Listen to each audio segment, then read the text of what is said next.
Of course, maybe he's smoking some of that dope over there. And oh, we're on the air. Whoops.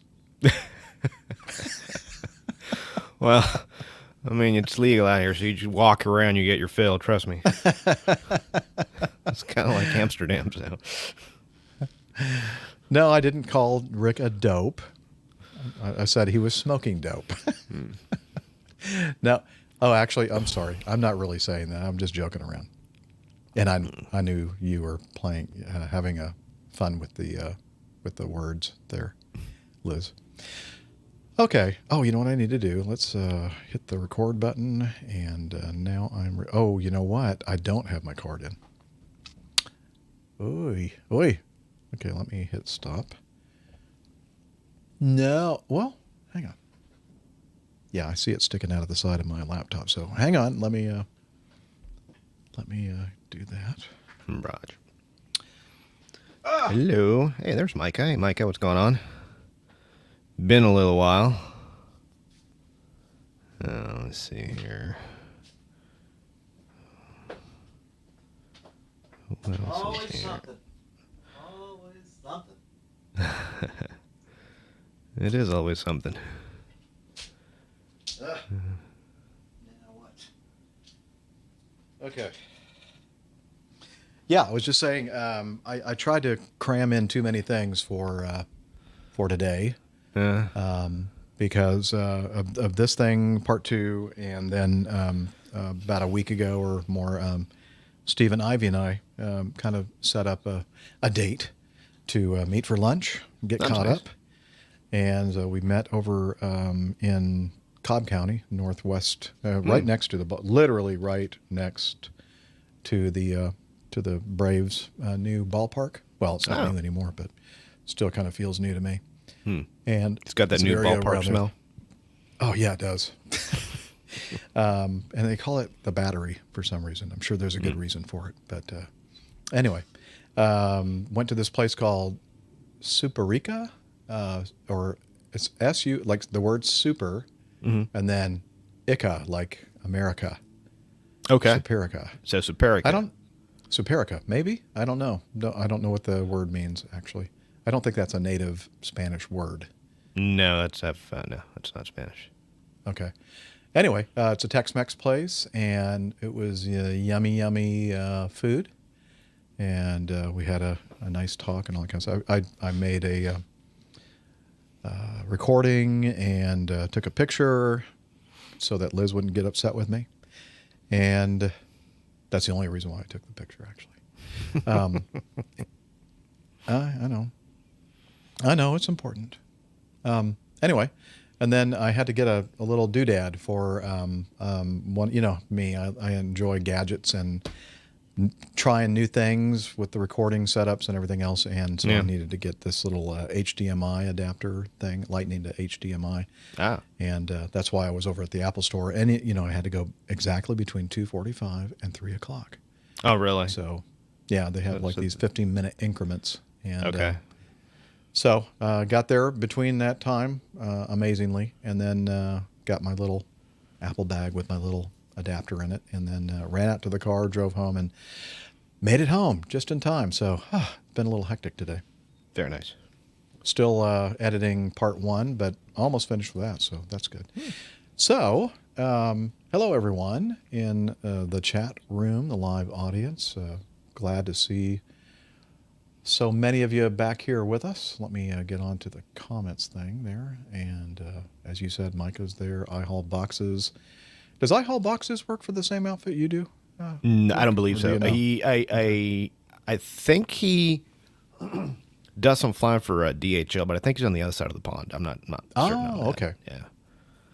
Excellent. And let's see, who else do we have here? Oh, Mazutz Karim. Mike Kuipers, the mayor of SQPN.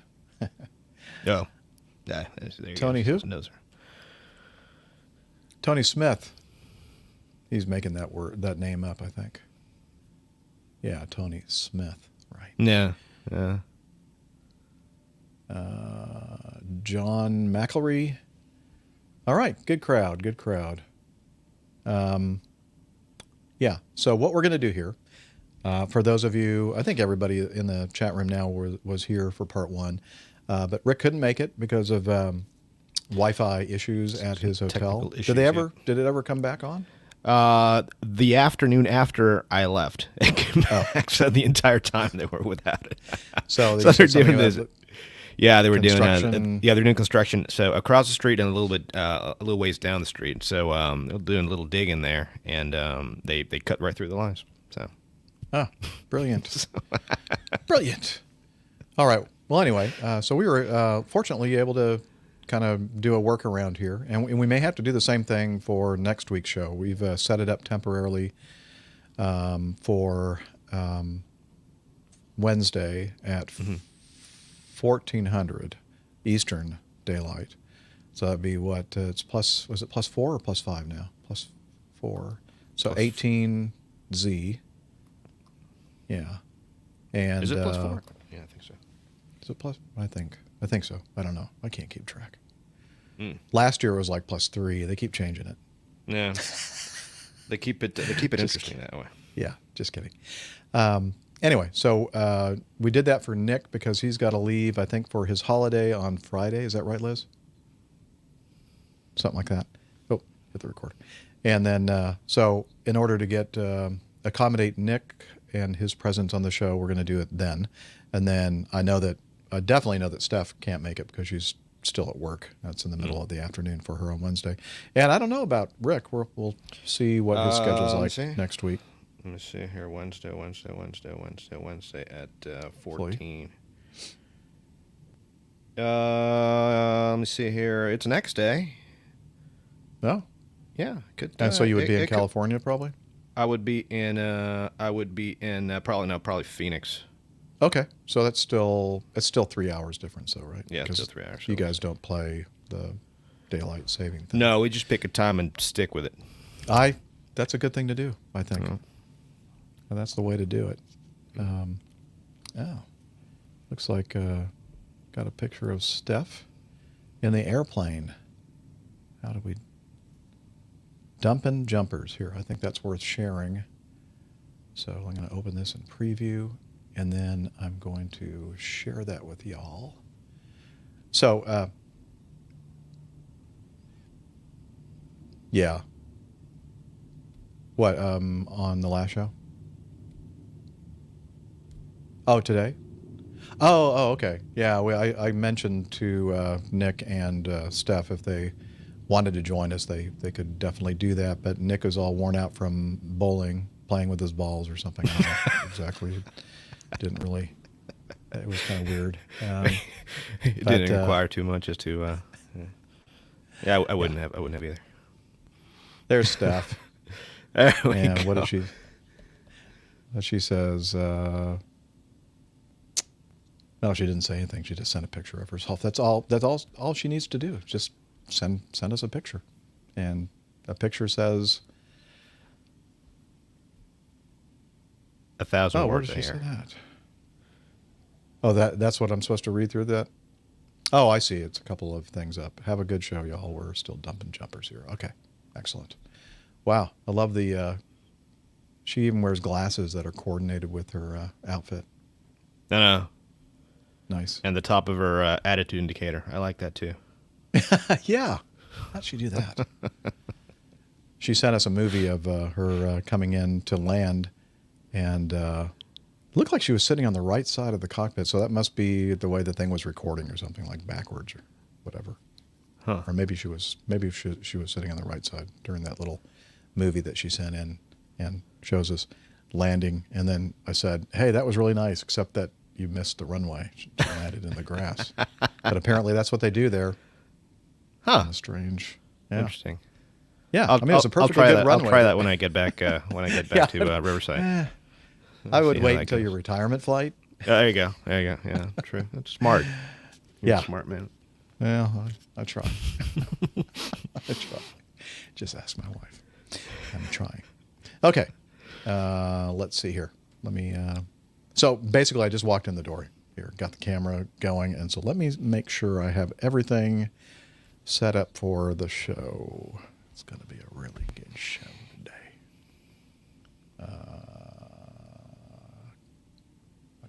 this over here. That's this thing called Evernote. And all right. And there. And then I need to get sound right up and running so I can do something like this.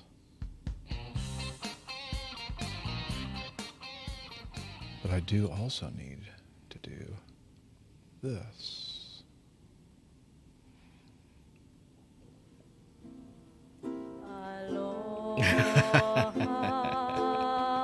Okay. All right. So, Liz, are you? I know you're born ready. I know.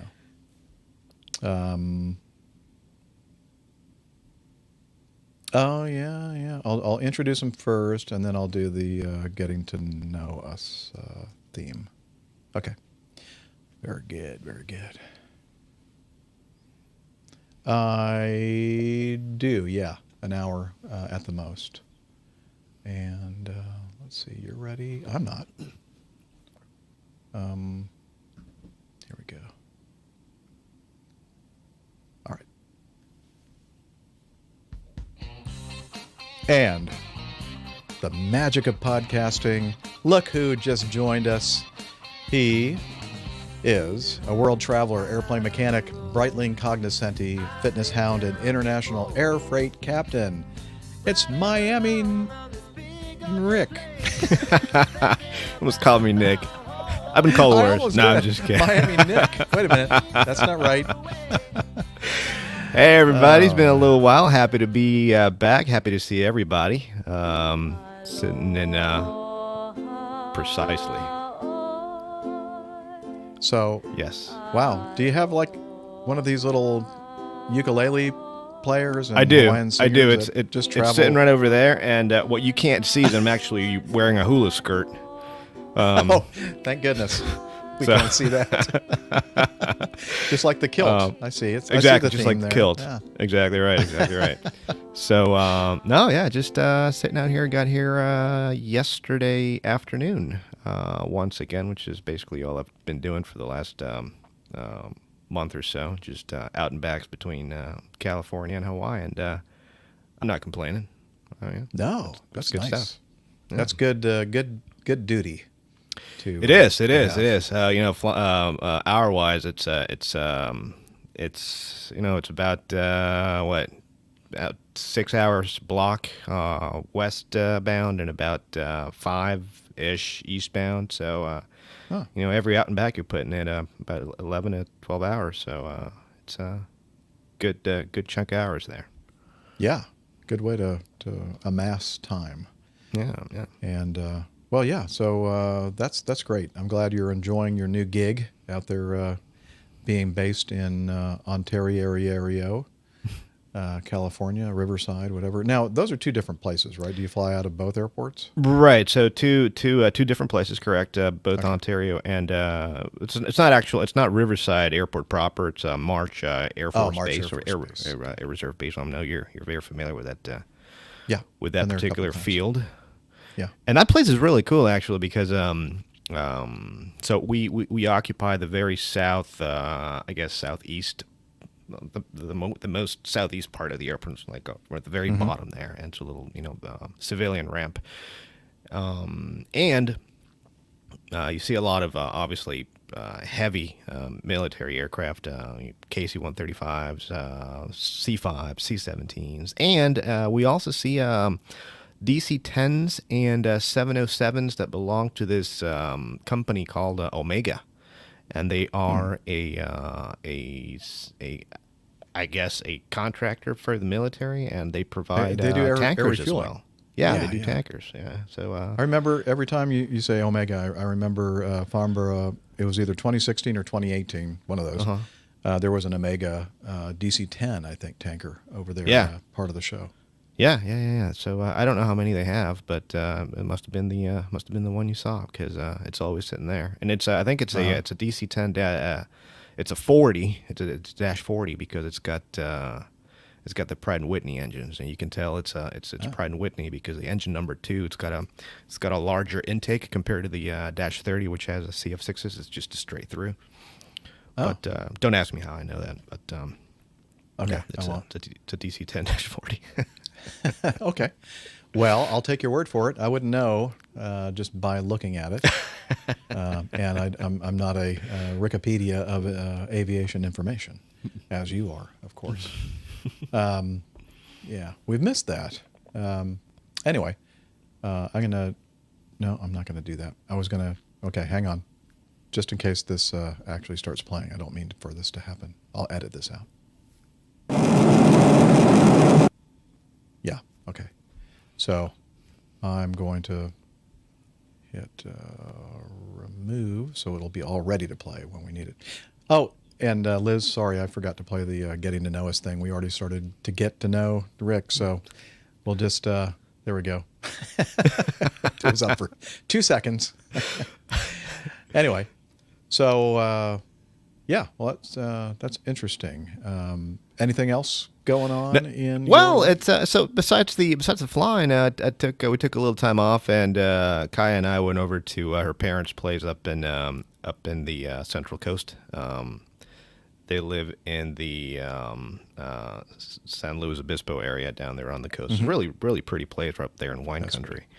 Right. And so we took so her parents drove from Phoenix back to where they live, and took our dogs along with their dogs. So they have a German Shepherd and a Belgian Malinois, and we have 2 German Shepherds. So when they drove back to California and drove back home, they took the RV back with the dogs, with all 4 dogs. And so we were at home for a little while without our dogs. So we went. We're like, I don't know, let's just go. Let's go visit the dogs. So we did. Picked up and went over, hung out with the dogs and the family there. It was a lot of fun. 4 huge dogs. It's a lot of fun, and we love going on long walks on the beach with the dogs, and they really enjoy that stuff. And now apparently, there's going to be a new member to the family here. We just got a new Belgian Malinois Foster, little puppy, only 5 months old. So her name is Lucy, the cutest little dog ever. So, oh man, I'm in big trouble. I'm a sucker for Belgian Malinois. I love those dogs. So I'm not familiar with that. It's that breed. Yeah, it's your whenever you see police dogs, working dogs, police dogs, military dogs, they're either Belgian Malinois or German Shepherds. If you see a dog that's not a German Shepherd, it's very likely a Belgian Malinois. Oh, okay. They're very high energy, very they're just wound up, and they're just working dogs. And the problem is that a lot of people tend to get these dogs as puppies and pretend to want to keep them as pets. And these are not dogs for people that don't know how to handle these dogs. You have to have a certain level of experience. Yeah. So they end up giving them or to shelters, and then the shelters are overwhelmed with these kinds of dogs. Mm-hmm. And so the idea is that they look at for families and people that are foster parents, and then so we take them in, we kind of train them a little bit, and then we either adopt them, which is what I want to do with Lucy, or find them a family and send them on their way. So that's kind of what we do. Yeah. Well, that's nice of you guys to do that. Yeah. Hey, you talked about the San Luis Obispo. I was thinking to myself, I think there's some kind of a really eclectic kind of hotel there called, and I was just doing a little search. The Madonna Inn? About the dog. Madonna Inn, yes. Yeah. Have you been there? Yeah, absolutely. They have a good chocolate cake there. Oh. I really do. I guess they have like each room is like a different. Like different themed rooms. Well, I've never stayed there, but it's famous for that. It's got different. I mean, I'm not familiar with the themes, but I've heard that it's quite the interesting place. Very colorful from these photos I'm looking at here. All right. Yeah. Okay. Well, good. My mind hasn't completely failed me. I thought, what is the name of that? I didn't remember the name. I had to do a eclectic hotel in San Luis Obispo, and then boom, Madonna Inn. That's it. Sweet. Anyway, Yep, gotta love the Google. All right. So you had a nice little time away from home and time to relax and visit family. That's great. That's Yeah, always it was nice. Little, just it's. I mean, it's good to kind of you know um, take a couple steps back from your day job. Even though, I mean, I love aviation, and I love what I do for a living. Like, for me, it's not work, but it's always good to kind of take a step back and decompress a little bit and kind of turn that off for a little while, and Yeah. focus on family and the important things in life, and then you come right back and you're recharging, ready to go. Yeah, absolutely. Very good. Well, hey, we ended up covering all of the news items. One of them, and I don't know if you got a chance to read about this or see the videos, Rick, the mid-air collision at Centennial Field. Oh, yeah. And, yeah. What did you think about that? We spent a good amount of time on it on part one. But what's your take on that thing? Well, first and foremost, the pilot of the Metroliner will never have to buy a beer for himself ever again. No kidding. What an amazing airplane! Talking about a beefy. I tell you, airplane. that is My just, goodness. jeez. It could have been bad. Yeah. I think I heard the recordings, the ATC recordings. It's interesting how he didn't know that he'd been hit. I thought he thought it was an engine I know. failure. He'd had an engine failure. But it was handled beautifully. I really Yeah. do think it was. He did a fantastic job. Everybody was saying how calm, cool, and collected he sounded, and I'm thinking, yeah, because he only thought it was a right engine failure, and that's still a big event. You only have two. Exactly. But I think if he had known that he had been involved in a mid-air collision and a big chunk of his airplane was missing, he may have sounded a little bit differently on the radio. I don't know. Yeah, absolutely. Now, in flight at cruise altitude, it would have been a little bit different because obviously he would have had to deal with an explosive decompression and the fact that air would have escaped the fuselage as quickly because it's an explosive decompression, hence the word explosive. Yeah. It would have very likely have compromised the structural integrity of the fuselage a lot more. Obviously, Yeah. he was just about coming to land, and so plane was depressurized, no delta P, none of that stuff. So from that point of view, the fuselage held quite nicely. But then again, I mean, it's no minor event, and I think he handled it beautifully. No. I'm happy for the other guy as well. I mean, the fact that he had that parachute. He was able to walk away and get to fly another day.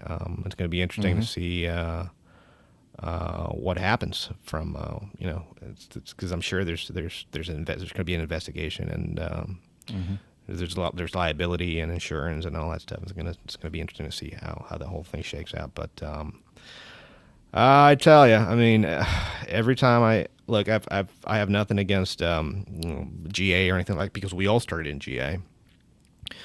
But you start, and I'm telling you, I'm talking from what I've experienced in the last year or so, flying out of Southern California,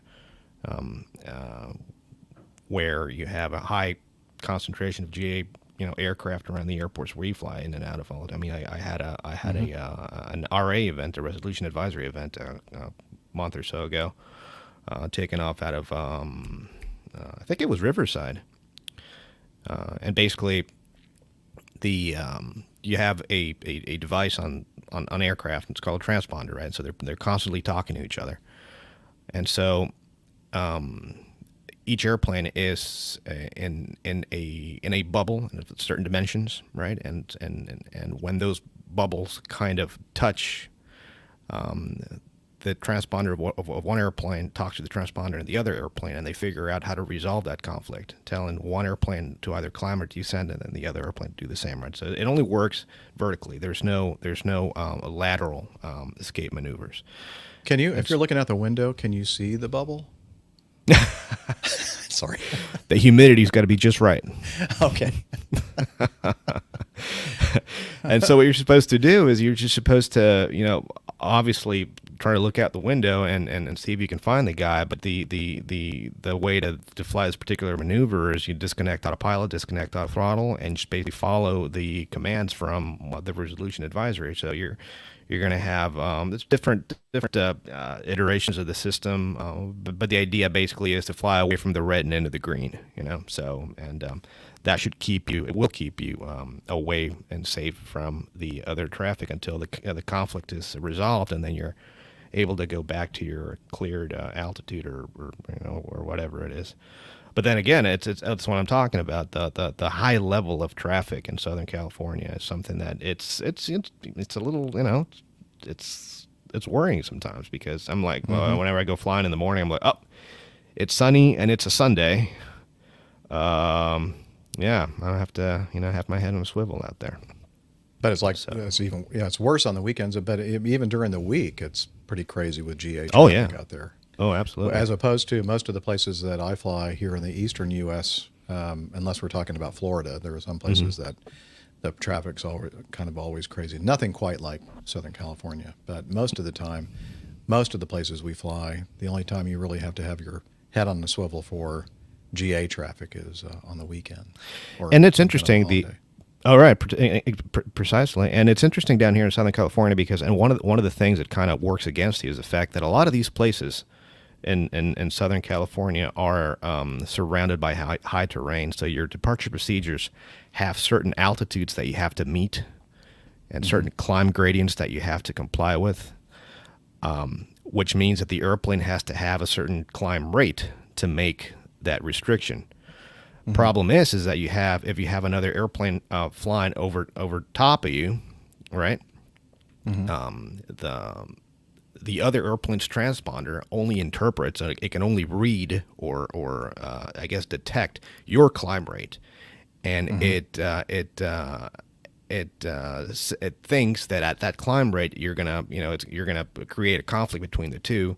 So all of a sudden you find yourself having to fly an escape maneuver because your climb rate is too high, but it needs to be that high for you to make that level of restriction. So it's a handful. It really is a handful. That's why I'm a big proponent of manual flying, but not in Southern California. When you're taking off, you want to put the autopilot on, and you want to have you want to have big picture type stuff going on. Yeah.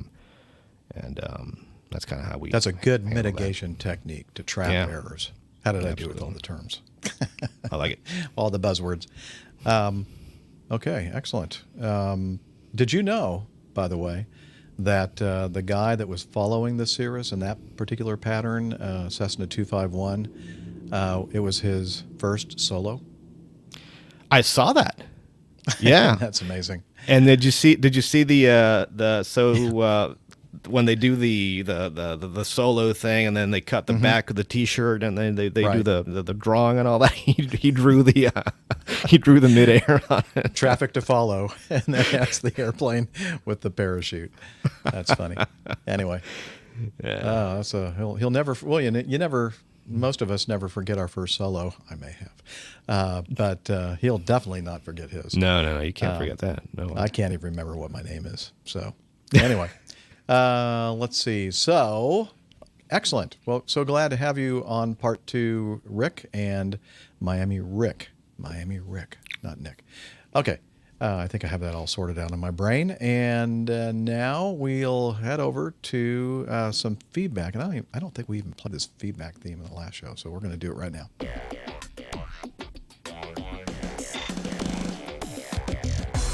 Captain, incoming message. Even though I didn't play the theme in the part 1, we did cover a couple of items of feedback, and one of those we're going to cover again. And so this is a video that was sent in from who? Liz? Let's see. Yeah, Peter? I got it. Peter. Thank you. Oh, Rick knows. Peter sent this in, and it's a video, and it involves 2 airplanes, one of which Miami Rick is very familiar with, and the other, Captain Nick, very familiar with. And so without further ado, let me just play this.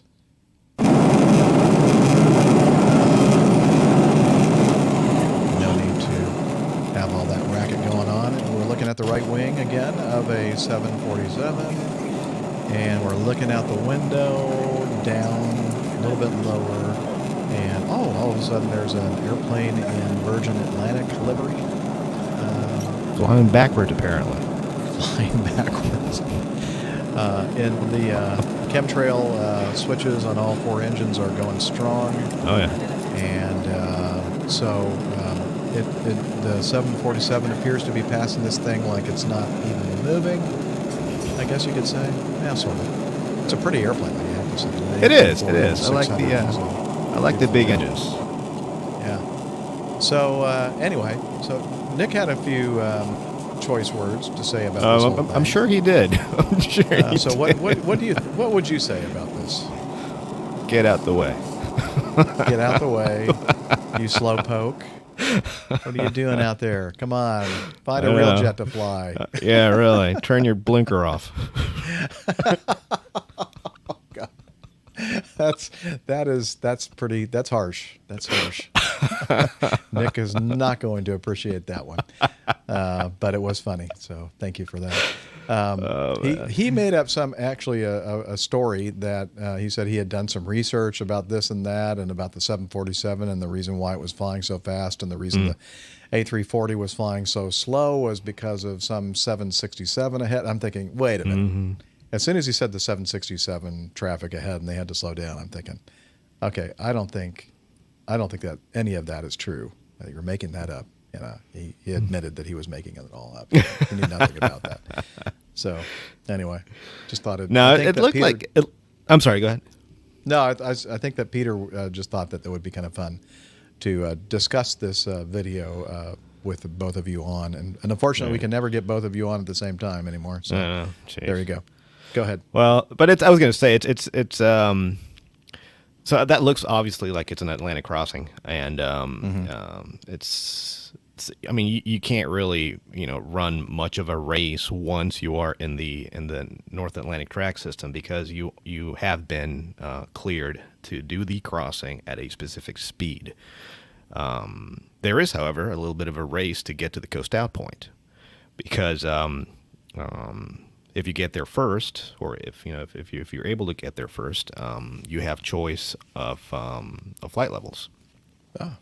And so that's what we used to do. I remember whenever I was going to do a flight across the Atlantic going towards to Europe, I'd take off, and as soon as we got across 10,000 feet, I'd go straight to 350 knots indicated. And on the transition to Mach, we'd go to 0.86 or 0.87, provided we had the fuel for it. And a lot of times we, when we knew it was busy time of day, we would plan for that. So if you get to 350 knots, and no other airplane that I know of can get to 350 so quickly. Mm-hmm. And then obviously once you get to the mid-20s, mid to high 20s, you transition to Mach speed, 0.87 Mach, it's 87% of the speed of sound, and nobody can touch that. So you'll, more often than not, get to your coast out first, and then you would request whatever your cruise speed for the crossing was, which for the 7.4 is between 8.4 and 8.5. Mm-hmm. All jokes aside, I do believe and you can tell just by the wing sweep angle. So the 747's got 37.5 degrees of sweep, and the reason why that's important is because the higher the sweep angle is, the higher your critical Mach number is. And critical Mach number is the Mach number at which you begin to get local supersonic flow over the wing. And so if you compare wing sweep angles, the 340 and the 747, obviously you can tell that the 747 does fly faster because just aerodynamically it's designed to fly faster. But again, once you get to the coast out point, you're at a set speed, because you have to get to your next reporting point within 3 minutes of your estimated time of arrival over that point. If not, you need to revise your ETA to the next point. But not only that, remember that not so much now, because now we have ADSC and CPDLC and all these systems. But back in the day, obviously Atlantic and that kind of those types of flights were obviously outside of radar coverage. So the only way ATC had of knowing that you had a proper separation between aircraft was by these time intervals between reporting position to position, and so that's the idea behind that now. So yeah, once you start coasting out, you're at a set speed. Yep. I can kind of envision a time, probably not in the too far future, that with the satellite coverage and technology that we have, that we're going to get to a point where it's almost going to be like flying out in the middle of the ocean somewhere. Is going to be just like flying over a continent, and radar coverage and all that kind of stuff. Absolutely, and radar-like coverage. Yeah, and even so, as of January the 20th of last year, CPDLC, which is Controller Pilot Direct Link Communications, which is a permanent, constant communication link between pilot and controller, is now required equipment to cross the Atlantic between 290 and 410, which is basically RVSM airspace, so reduced vertical separation minimum airspace. And the beauty of that is that long gone are the days of having to make these position reports by HF radio. And I'm still having to do some of that stuff here on the 7.6, flying the routes out here to Hawaii, because not all our airplanes are CPDLC equipped. And so the cool thing about that is when you're flying an airplane, CPDLC airplane, you are going to contact if you're going across the Atlantic eastbound, you're going to contact Gander. You're going to tell them via HF, or not really HF, not at first. You contact them via VHF. You give them your estimate to the coast-out point. You tell them that you're CPDLC. But the way you log on to CPDLC is via, depending on the airplane, but there's a code, a 4-letter code that you put in there, and then you log in and you wait for the system to tell you that you are in fact logged in. And the controller code is FART. Exactly. For everyone. for every. I for should every probably center. have said that. I mean, some people. Yeah, we're gonna have to edit that out. Dang it. Okay. And then once you are in contact with CPDLC, you no longer have to make any position reports along the route with that particular control center. So that's it. So you just give them the coast-out point, the ETA to that. Then they're going to put you on to. They're going to give you the HF frequency. You contact them on HF, and they do what's called a cell call check. Every airplane has a 4-letter code now, and it's kind of like the same code. It's the same code, and it's basically like the phone number to the airplane, to your particular airplane. And so ATC contacts you on that, and then this alarm goes off, just basically letting you know that ATC is contacting you. So you make sure that link is working fine, and then from that point on, you never talk to ATC again, and that's great, So right, like who wants to talk to those guys? Like those guys at opposing bases or whatever. iHall Boxes says to the 7% pilots here, do you honk as you overtake other traffic? I actually, you know what? Funny, I actually used to do that, and you can do that on airplanes. That we do have a horn on airplanes, believe it or not, and I'm serious. We have a little button on the depending on the airplane. Ours and Boeing's on the overhead panel, where you call the engineer or the mechanic downstairs. Mechanic call. Exactly. Yep. So you just hit that, and that's the horn. Problem is the airplanes, the other airplane probably can't hear it. I'm thinking. Well, that's although that doesn't keep the other airplane as they watch you speeding by to go like that. Exactly. For those who are listening to audio only, I was making that gesture that you make when you go past a 18-wheeler, lorry or whatever on the road. Like you're pulling down on the when you go horn. past lorry. Yeah, lorry who? Anyway, so good stuff. Hey, anything else to wrap that one up, or are you ready? No. It's Just a really cool video. That's all right. Let's do this. 5. Wayne writes in. Love your show for all the interesting discussions and great entertainment. I'm a critical care physician working with advanced life support technology to help people with serious illnesses like COVID infection recovery. Intensive care medicine has learned a lot from aviation, including the use of checklists, simulation, and crew resource management. renamed the Highly Reliable Organization. Huh? Renamed the Highly Reliable Organization. Okay, really? They call Crew Resource Management now Highly Reliable Organization? Okay. I often find something useful to take away from your shows to my work. For that reason, it pains me to write in negative feedback. But I think by dipping below your 50% accuracy, okay, Liz, throw it up there. In the case of the Qantas first officer, you may have caused your listeners some harm. We don't want to cause our listeners harm Nope. here. None of us know the whole story about the Qantas first officer suing her airline, that's true, for PTSD after an engine failure. It may well turn out to be completely frivolous. However, you all jumped rather mercilessly on the idea that for her to develop PTSD, she must be mentally weak and not cut out to fly. And I still stand by that. No, I'm just kidding. Me too. I'm just kidding. That line of thinking is an unfortunate and sad false narrative. Every one of us carries risk of developing PTSD or abnormal stress response to unexpected events in life and work, no matter our level of training or mental toughness. Our ability to move on from stressful events really depends on the level of support we receive. What if it turns out that the captain on the flight belittled her for his mistake or poor handling of the engine failure? What if she went to her company asking for counseling or extra simulation training to help her move on constructively, and they just told her to suck it up?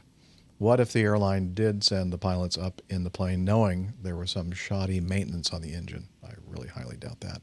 Mm-hmm. All of these factors would predispose her to having long-lasting difficulty getting back to work in a productive way. This appears to be one area where the aviators can learn from medicine.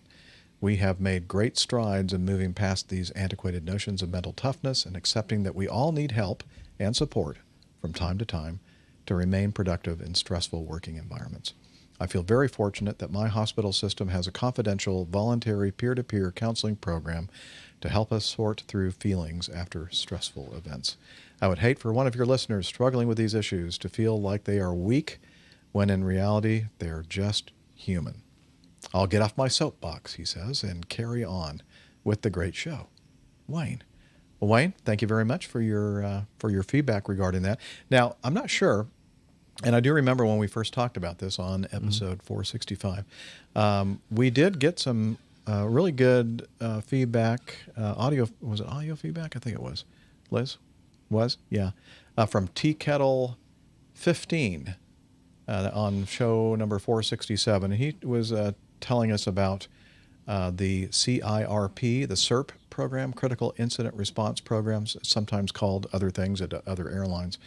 And it's set up specifically to deal with these kind of issues and support someone who may be having issues with PTSD or whatever after a traumatic event.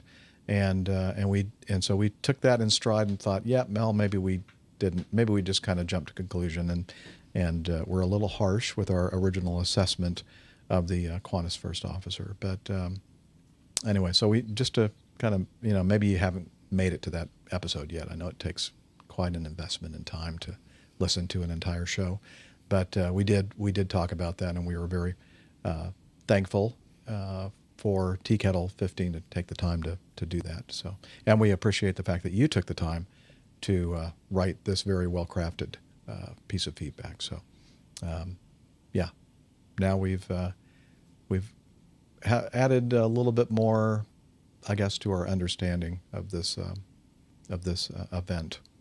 But I would really like to find out, how that thing progresses, the lawsuit and everything else, and what the outcome is, and hopefully, nothing but great wishes for the first officer in this particular event. Rick, do you have anything to add? Well, no, it's just going back through here and seeing that he was saying, well, what if it turns out the captain on the flight belittled her for a mistake or poor handling of the engine failure? Well, let's talk about that a little bit. Mm-hmm. When you have an engine failure in real life, you have no time to belittle anybody. You are in a high stress, high workload type situation where your training kicks in. and you rely heavily on your colleague, your partner, to sort out the procedure and to make sure that the outcome is a good one. And so I don't think that. Obviously, I wasn't there. I don't, as he said, I don't. We don't know the full story, but I doubt that that's what happened. Yeah, because I think that I could be wrong about this, but my impression was that this first officer wasn't actually the pilot flying; it was pilot monitoring. So I don't know why a captain would belittle her for anything, any of her actions. And that was the next thing, the very next thing I was going to touch on right now. When you have an issue like this and the FO is flying, once the situation's stabilized, you do a positive transfer of controls, and it really depends, but the captain usually will be the one that handles the most of the flying once the situation is stabilized, and the captain will do the landing and all that stuff. So that's a good point that you brought up there, Jeff. And then he says here that what if she went to the company asking for counseling or extra simulation training? Why would the company say no? I mean, it's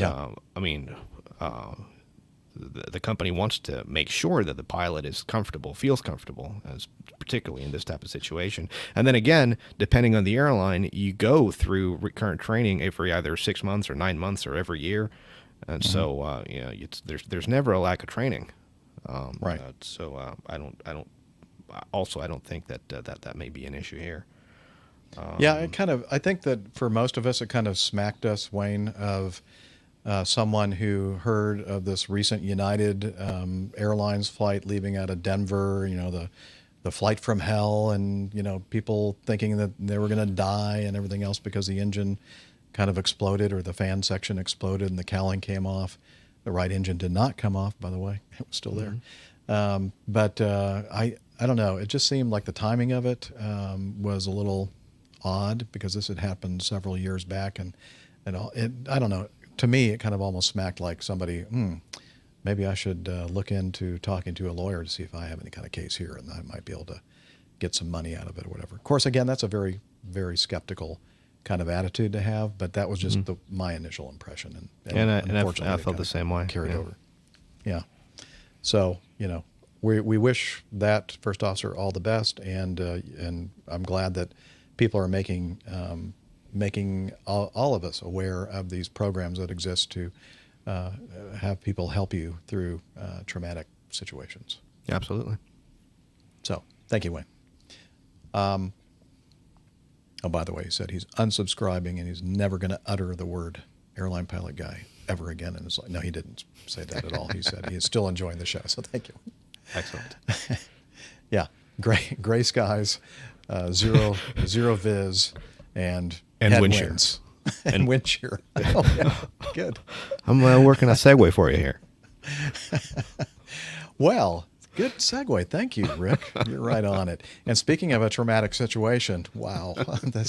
Now, I don't know about you, but I have a feeling that you kind of sensed the same thing I did when you heard this audio and the tone of the voice of this pilot. And I know, Rick, you and I have been there before a few times.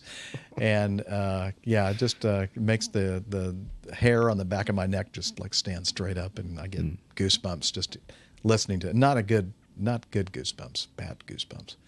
And so this is sent in by Dispatch Greg. This is an audio file of an event that took place in Dallas-Fort Worth at the end of April of this year. Thought I would pass it along for feedback and discussion. Great job to the flight crew and ATC for handling this stressful situation.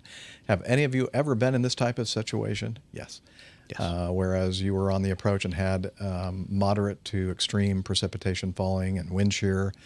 I can hear the theme song, "You Can Always Go Around," in the background. For time's sake, he edited the audio to remove the gaps. Thank you, Greg, for doing that. That's always very helpful. He says, talk soon. And he says, P.S. Are any of you going to Osh this year, Oshkosh? I might. I have the time off. I'm not sure yet if I'm going to be going or not. I'm not sure about Rick, if he has any inkling about whether he wants to head up there for any of that. I would love frame. to. I mean, it's been End of it's July. been six years. Has since, it been? Okay. since we Yeah, last because went. you didn't. Unfortunately, you weren't able to join us back in 2019. Yeah, I we lived had a on the great other time side of the in world Wilmington. somewhere, in some Yeah. seedy hotel in southern Africa, perhaps. But Having so much fun. yeah, exactly. Anyway, so this is from, as I said, Dispatch Greg, and let's listen to this audio feedback.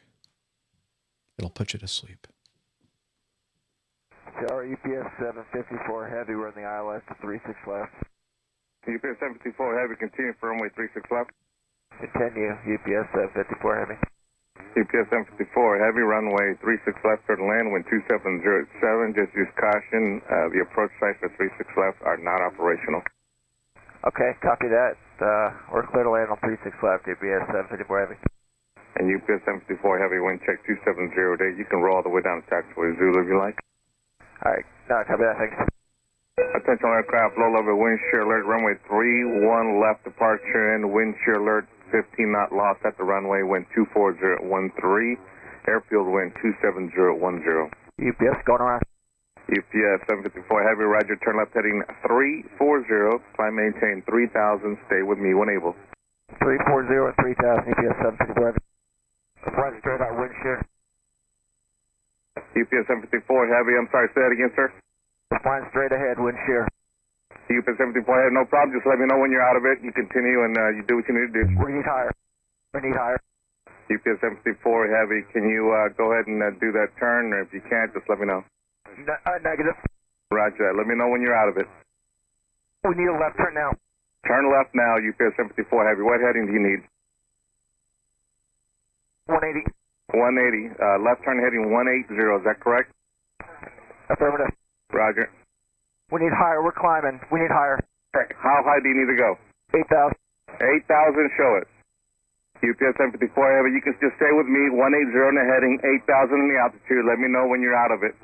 All right, 180 heading and 8,000. We're out of the wind shear now, but it's rough as hell. No problem. Just let me know when you're able to change frequency. Stay with me for now. Roger with you. And UPS 754 Heavy, just west of you and south of you, I got some extreme precip, and you're about to go into it right now. Well, actually, just to the east of it right now. All right, copy. And UPS 754 Heavy, can you do the frequency change now? Yeah. Okay, that's going to be 135.97, 135.97. 3597. We need a left 120. Say again the frequency. 135.97. I'll let them know your heading request. Thank you. All right. Just another nice, easy, fun day flying around Dallas-Fort Worth International Airport at night, dark, and full of thunderstorms. Oh yes, I tell you those Texas storms, man.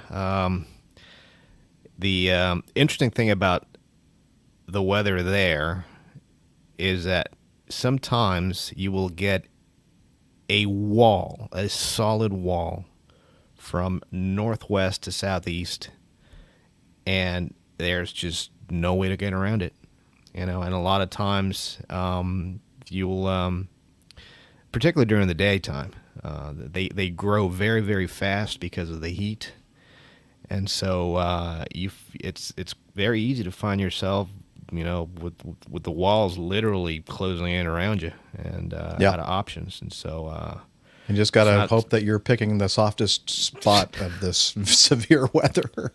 Oh yeah. And hang on for dear life. I mean, Absolutely. it certainly sounded like that was what was happening. It was out of breath, I could kind of sense, and it was hard for him to even make these transmissions on the radio. And I think the controller did a great job of basically, letting him do whatever he needed to do, and he missed the call that he said he needed higher, but eventually got that message through, and and basically it was more of a a formality because I don't think they had any control over that jet as far as its altitude. It was just like, we're climbing and we're in this wind shear, and now we're trying. And Rick will agree with me. And you experience this in the simulator, and then fortunately or hopefully you won't have to experience this in real life. But getting through a wind shear escape maneuver is tough. But the tougher part, by a factor of 5 at least, is recovering from the recovery. Because all of a sudden the airplane just starts acting like it's a rocket, and your speed's going up and you're climbing like a bat out of hell, and you're pulling the power back and you're trying to get the nose down and trying to recover the airplane from that recovery maneuver. And sometimes I think that's the most difficult part of that maneuver. Yeah, and not only that, but you are particularly this airplane. You're configured for landing. You have landing flaps. You have and those have a certain a max speed that you can fly with that particular configuration. Not only that, but as part of a wind shear escape maneuver, particularly on short final, which is how this happened. Whenever you hit wind shear, the way you fly the maneuver is you leave the configuration of the airplane just the way it is. You don't touch anything until you're out of the wind shear. And so you have, erratic climb and descent rates, erratic, acceleration, deceleration, speeds all over the place, altitudes all over the place. And so it's very, very hard to control. I remember, I think I've told this story. This happened to me in real life on a 777 going into Quito, the new Quito airport. This is, years ago. And we hit wind shear so strong that we could not get the airplane to descend. We were on so we hit the front of it and it ballooned us up. And no matter what we did, so it was interesting because at first it was very subtle, just hand flying, very subtle. You have your standard, I don't know, 800-900 feet a minute descent based on your speed. It's a little higher rate of descent in Quito because of the higher true airspeed and the altitude, the density altitude, and all that. And so the rate of descent starts to decrease and decrease and decrease. Obviously, glide slip starts going away from you. And then no matter what we did, we just couldn't stay on glide. And then we recognized it and saying when we saw the wind vector arrow on the navigation display changing, it was like, oh, I know what this is. So before we hit the brunt of it, we hit go around, and we started to climb and climb and climb and climb. And when you hit go around once, at least on the 777, the first hit of the go around button will give you 2,000 feet a minute initial go around climb rate. And so that's all we needed because that's all we didn't actually get a wind shear alert as of yet. So the airplane pitches for 2,000 feet a minute, but the airplane was climbing at 3,000, 4,000, 5,000 feet a minute, and then we actually hit the proper wind shear, and the airplane went wind shear ahead, and it just everything started shaking, and so we hit it again. And I tell you, it was I've never felt the airplane climb the way that it did at the attitude that it was climbing at. So we didn't have our nose at a go around attitude. We were I'm not going to say we were level, but you're not at 20 degrees nose up like you would otherwise would be on a normal to get that kind of a climb rate. Exactly. It was like we were riding an elevator up. It was just it was like holy crazy. Crap. Just hope we don't get the down part of this elevator anytime soon. But I guess you ended up going through the down part on the initial part of it. Yeah, right? yeah. And it was that's scary stuff. I tell you. I mean, you can't see the instruments. I mean, the fact that the guy was able to do a frequency change because everything is shaking so hard. I know that you can't see your radio panel. You can't see numbers. You can't see instruments. You can't see any. I mean, all you can do really is hold attitude and just hold on to your life and wait for it to be over. So. Just hope that you can keep it upright, and going down.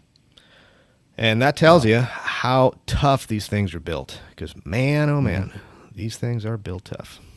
They are a lot. They can handle a lot more than any of us would feel comfortable with. So. Oh yeah. All right. Let's see. Landon, and I don't know if we're going to try to cover this really quickly. We only have a few minutes left in our self-imposed hour timeline here. Okay. Landon sent us in some audio feedback, number 12. And let's take a listen to what Landon has to say.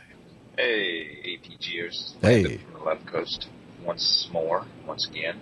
One more again. Hey, I had a question for Jeff. Since Jeff has a history of flying antique aircraft. So, question is about long-range navigation and using the I, the N, and the S. Not immigration and naturalization. I forgot what the S means, but Surface. the INS, Inertial Navigation System. Yeah, so curious about that. How did that work? Did you guys have it in the Elton 11? I'm positive you guys probably had it in the C-141. And Nick, did you have it in the F-4? I don't know. How did you navigate long distance in the F-4 when you were flying around? I know Rick can't. Well, actually, you know what? I can't even say Rick can't answer this question. There's not many damn questions he can't answer. So, Jeff, this is a Ricketts moment for you. Oh. Okay? Okay. All right. Y'all stay up now. Have a good day. Thank you, Landon. Always good to hear from you out there on the left coast, Northern California. Yeah, so never heard of INS. I don't know what he's talking about. Triple INS, baby, in the C-141B Starlifter. And they weren't as accurate as today's area navigation systems, especially the GPS systems, to put it mildly. But, you know, it was completely self-contained. And as I said, we had 3 of them. They were the Lytton, something like laser ring gyro or something like that. I can't remember. The carousel, I think, is what they called them. Kind of like, it reminds me of carousel is the, you're probably too young for this, Rick, but they used to have these things called slides in photography where you use slide film instead of, and you put them in this little carrier And then you click a button it was and a circle. Yeah, it was a tray. Thank you, Liz. And it was in a circle. And Kodak calls it. I think they called them the carousel, didn't they? Yeah, they did. Thank you, Liz. Yeah, and they dropped down, and then they pop back up, and then it would move a little bit in increment, and then the next one would go down, whatever. But Lytton Industries with their inertial navigation systems called them carousels for some reason. I know it probably had something to do with the architecture of this device, but basically a self-contained. A bunch of very expensive, sophisticated gyros that once they spun up, you basically told this device that this is where we are on the Earth. And from that point on, just by using its gyros, internal gyros, could, with pretty okay accuracy. I mean, if you weren't going very far, they were pretty accurate. If you're going, 10, 12... Delco carousel. No, not on my airplane. Is that supposed to be a joke? Delco? I don't know. Ronco. It was Ronco, I think. Ronco. No, it was Lytton carousel. I don't think it was a Delco. Well, I could be wrong. Anyway, whatever. Doesn't matter. So these things, we had 3 of them, and if you go for 10, 12, 14-hour flights, after that long of just using this inertial platform without any way for this thing to update itself, it didn't. I don't believe it used any ground-based navigational aids, or maybe it did when you had them available. And overseas, you didn't have them, so it didn't. It just relied upon its own internal gyroscopic means of determining its position. But we'd always keep track. Every time we do a position report, we would keep track of where each one of the inertial navigation systems thought it was, each one of the platforms. And we kind of keep track of that. And sometimes we'd notice that there was a trend toward one of them, like not being the same as the other 2. And so after a while, you finally go, okay, that third one, or whichever one it was that was kind of going off the road, we just kind of ignore that one. Yeah. Right. And, but we do that. We do that to this day, actually. And, do you? Okay. Yeah, absolutely. So I've never personally flown with an inertial navigation system. All the airplanes that I've ever flown are equipped with inertial reference systems, which are slightly, not slightly, a lot more accurate. But you still have triple IRSs. Triple IR, no, not IRSs, IRUs, inertial reference units, and the three IRUs make up the inertial reference system. And part of the COSTAP procedure is to look at the accuracy of each one. And so, but that's exactly what you were saying there.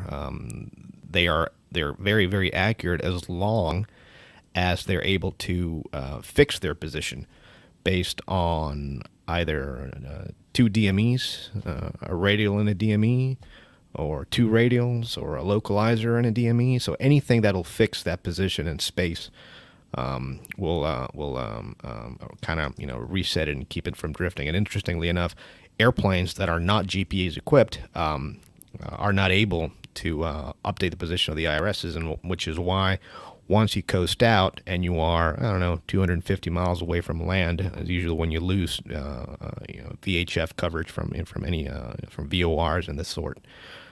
The system will tell you that the IRSs are now in nav only, letting you know that the IRSs are not updating their position anymore, and then what you have is basically what you got. And the interesting thing about this is that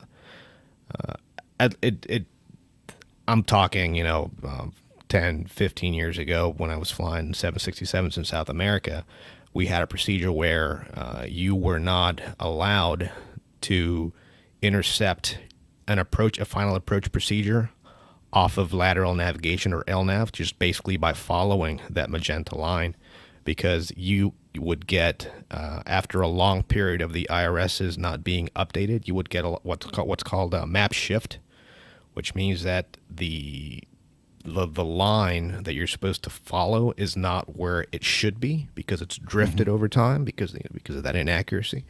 And so you could find yourself in a position where you could, lose your, safety margin with regards to the terrain around you, particularly in South America. So the way to go was we used to fly in head and select, just like an old school airplane, in head and select, and just basically radials to intercept the final course of the runway. And it was interesting because you would see the magenta line, a couple of miles to the left or to the right. And so, yeah. Yeah. We had on the inertial reference system, which is a little bit sort of like an inertial navigation system, but different. On the Mad Dogs, the earlier ones, before we got them better platforms. One of a lot of the older 88s had AHARS, Attitude Heading Reference System, and those things were notoriously not accurate at all, and they'd crash, and then you had to reset the whole on the ground. They thankfully didn't crash too much in flight, but the map shift was, anytime you got map shift, it was because the old AHARS kind of inertial system. And you can see it on the system. ground. You can see the map shift. I mean, you can see the so you'll remember that your ground speed, anytime you get any kind of ground speed reading, it's inertial ground speed. And so, oftentimes after, 30, 45 minutes to an hour after you've initially aligned the IRSs, you'll start to see a ground speed reading of one or two knots. And then you're like, and then by the time we're moving. Yeah, we're not moving. I think I got the brakes set, right? It's not windy out.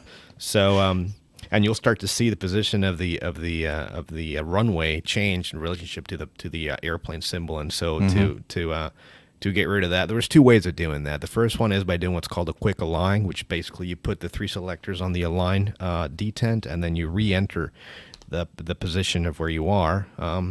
Based on the chart or whatever the approved method is, or once you'd go and line up on the runway, the second you at least this is on the 767, 757. Same thing on the Mad Dog too. Yeah, you select takeoff thrust, and that'll reset the position to the beginning of the runway, which is why it's important to make sure that on your takeoff reference page, you let the system know whether you're going to be taking off from the beginning of the runway, or if it's an intersection takeoff, what your displacement is going to be, so that position picture is accurate once you select takeoff thrust. As accurate as you can make it. Yeah. Exactly right.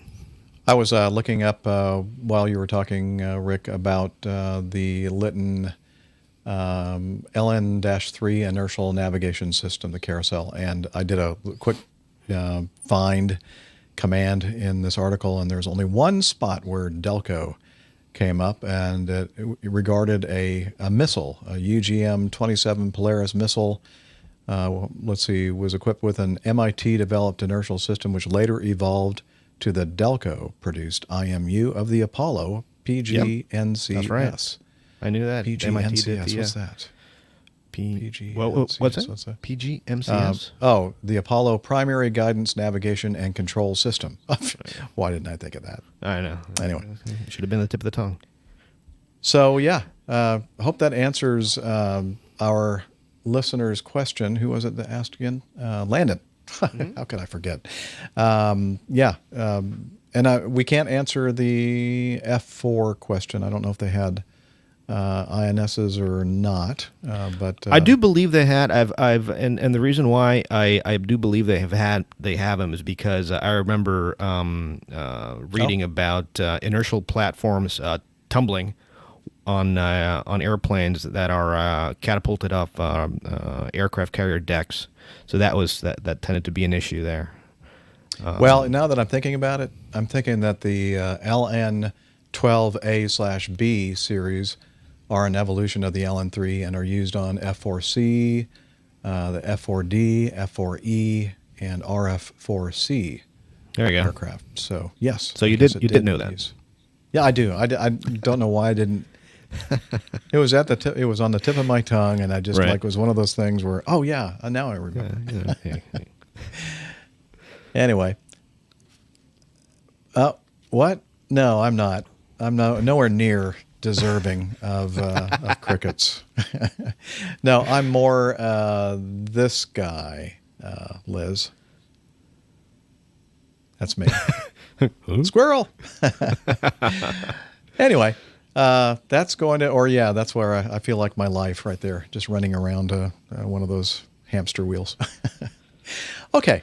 Well, with that unfortunately, we're right at the 1 hour mark, and I know when I put these two parts together, it's probably going to be a little bit longer than our normal show, but hey, I don't know about you, but I think it's worth it. And so thanks for hanging in there with us, and Rick, thanks so much for joining me today to kind of finish off the show, and I'm glad that we were able to accommodate your schedule. And glad you took some time out of your time there in Hawaii to be with us. And but okay, oh yes, and just a quick mention again, Wednesday. Hopefully this will be out before Wednesday. But if you are listening to this and it's before Wednesday, what's the date on that, Liz? 19th of May. That's when we're planning on doing our next two-parter, probably part 1. And so to honor and reward you, Rick, for you joining me today, I'm going to let you take us out as far as telling the folks, and Liz will help you. She'll pop these things up on the screen. The ways that, well, first of all, let me tell you about our website, airlinepilotguide.com. And lots of stuff there. Just check it out. You'll be amazed at all the amazing things that you can find on our website. And we're also on social media. I like to call it the Sochmeds, and I can say that because Steph's not here. And so Rick is going to tell us about the Sochmeds that we are on. Well, we are on Twitter at APG Crew. All of us are on there.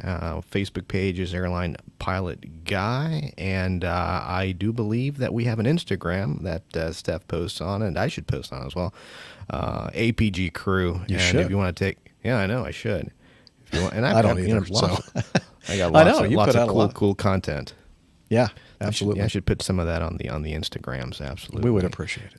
Oh, yeah. And if you want to take a deeper dive, I do believe Hillel runs a little racket out there on his own called the Slack Team. So I think I think we should let him tell us about that. Do you think? Okay. Yeah. Let's see if I can get the hidden microphone in my back. Hey, Hillel! Hillel! Do you have time for Slack? Okay, but I'm That's okay. Just make sure you towel off before you walk over here and get it all over my fancy, expensive equipment. Okay, let me move over. Okay, here's the microphone. Tell us about Slack. APG listeners, please join us on our Slack team. Slack is a communication, coordination, and sharing platform that works on your mobile, laptop, or browser.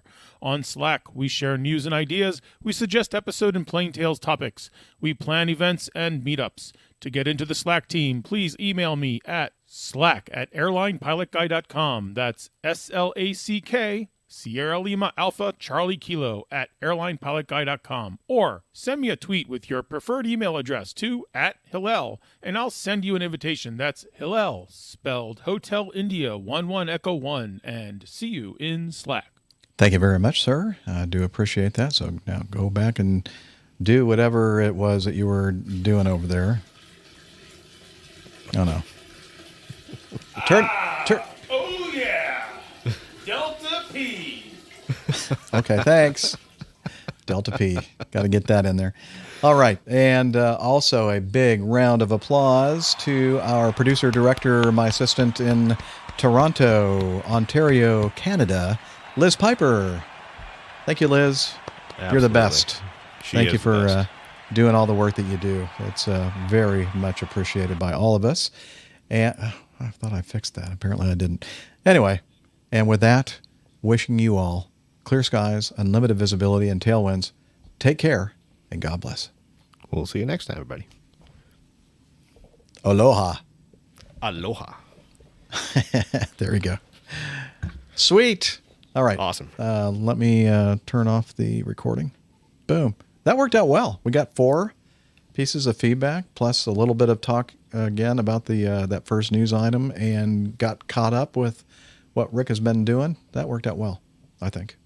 And Liz is saying, nice job, guys. So awesome. Yeah, and Liz, if you want, you can pop yourself in and say hello to the live audience. Hi, there everybody. she is. There's All right. Liz. See, in her control room position. It's a very nice There I control am. room. Look at that. Yeah. Yes. It's the out of Nice, control position, yeah. The out of control room. Yeah. Very nice. Very nice. Hold up in Canada up there. They won't let her out. Yeah. They have guards outside I of the know. front door. They'll shoot Waiting her for if the she tries to border, get waiting out. for the border to open. We'll see. Yeah, I'm Oh, hoping that Lord. will happen sooner rather than later. That's for sure. But Coming you know down what? to You know, Arizona, Liz, you get to Yeah. walk around without a mask, and you can strap a gun on yourself, and good stuff. There you go. Sounds like heaven. Not. I was at today at the Battery with Steve and Ivy, as I mentioned earlier. It was the parking garage that I had to drive around for quite a while to find a parking place. The Really? streets were covered with people, and nobody had a mask on. Maybe one or two. And I was thinking, wow. I mean, what's going on here? It's like that pandemic never happened. I mean, it's like busier than I've ever seen that area. And then went over to the mall, same thing. I had to park in one of the furthest out parking spaces at the Cumberland Mall and walk quite a ways to get in to go to the Apple Wow. store. Inside, it was packed. Everywhere you look, there were just people everywhere. I It's guess like, there's just so much pent up, they just want to get out and do their thing, I guess. I don't I think so, yeah. I think finally people have said, that's enough. I've had it. The weather is Yeah, beautiful that's here. And they said, okay, that's it. And then, of course, we just had the latest CDC thing that's saying, hey, if you're vaccinated, you can go outside and you can take your mask off. Even inside, you don't have to wear your mask. Now, there are places still, private businesses that say, we still require that you have your mask. Yeah, those are the ones I don't go to. Yeah. Well, yeah, sometimes, like you got to suck it up when you go to but, as soon as you go to a restaurant, as soon as you start drinking something or eating something, then, the mask is off. So nobody bothers you. I just get down to about just sit down level, and just kind of walk that way, because apparently everything's fine if you're at that level. So There you go. Okay. that takes care That's of good that. advice. All Is right. your church back open, Jeff, now? Is it all opened up? Yeah, actually, the bishop here in Atlanta said that May 23rd, so next weekend, the dispensation for not attending Mass of obligation, which is every Sunday, is off. So no more Okay. excuses. So, you can't just stay home and say, oh, COVID, I'm not going to go to church. And will the you gotta church be like at 100% capacity? Will it be back up at I'm full not capacity? sure if I'm not sure about that. Oh, Liz. there's your lunch partner there just popped in. There it is. There's Steve. Stephen, how you doing, Hey, man? Stephen. Long time no see. Been just a couple of hours. Did he stick you with the bill, Stephen? Forgot my I wallet tried. in the car. He didn't have his Again. phone, and didn't I have had his to park wallet, so didn't far away. Yeah, I know. Always a sob story with Stephen. No, I told him that, before we even ordered, I said, hey, it's on me, right? All And right. he's got this big, expensive wedding that he's going to have to pay for. Well, part of Exactly. it Very is, nice. Very nice. Very exciting. coming up in December. And, so we're really, really excited about that, Stephen. Don't worry, we won't tell anybody. It's a secret. And it's a secret. Anyway, yeah, so I was just nobody telling him, listens Stephen. to APG. Yeah, no. I was just telling them, Stephen, that that place, that battery was like, with all the people there, and it just looked like it was a regular day, and full on, and like it was a baseball game that day. I can't Pandemic? imagine What what it would have pandemic? been. Panwhatic? Anyway, so that's going to be it. So do we have any? I don't know if we have any. I think Nick was working on something. Oh, didn't we he already have has an something idea. From I think we had something from Yeah. Friday, I believe. or Yeah. Okay. Saturday. So we don't have to worry about trying to get a title then. Good deal. I think All so. right. Well, good deal. Well, thanks everybody for coming and hanging out with us on the live show today. And again, just a reminder, Wednesday is when we're planning on doing part 1400 1 of Eastern 473. and 14 Oh, I don't have to repeat what you're saying because everybody can hear you. Sorry. Yeah. I was just about to repeat what you said and went, I don't have to. She's I can on. hear you. Yeah. Yeah. What did you say now? 1400? 1400 Eastern and 2000 Z. Okay. Wait. Oh, sorry, 18. 14 Sorry, plus- 14 I and was going, sorry, wait a minute. 14 and That's not 18. right. Sorry, 18. No, 18 1800 and then Z. 19 BST. BST. That's correct. Yeah. And the rest of you are on your own. BS The time, rest of I you, like to call it. the rest of you, figure it out. Figure Yeah. it out. Get your calculators out and figure it out. There you go. All right. Anyway, Well, good with one. that, we're going to go ahead and end the broadcast. Thanks, See you everybody. guys. Have a great Sunday. And hey, tomorrow's Monday. Yay. Have a great Back to work work week. for you. Yeah. Back to work. Bye.